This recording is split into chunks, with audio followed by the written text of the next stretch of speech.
Find the x-intercepts for the graph of the equation. We're looking at the graph of y equals x squared minus 2x minus 35.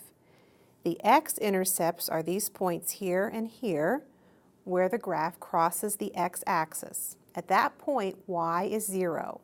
So if I set y equal to 0 and have 0 equals x squared minus 2x minus 35, I can solve for x then and find the x-intercepts.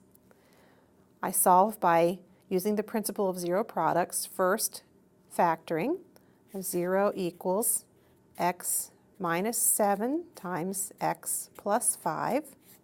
Then I set each factor equal to 0. X minus 7 equals 0, or x plus 5 equals 0.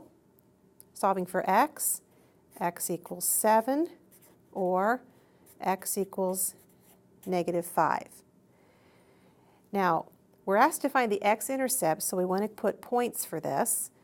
The points would be 7, 0, that's xy, and negative 5, 0. And these are the x-intercepts for the graph.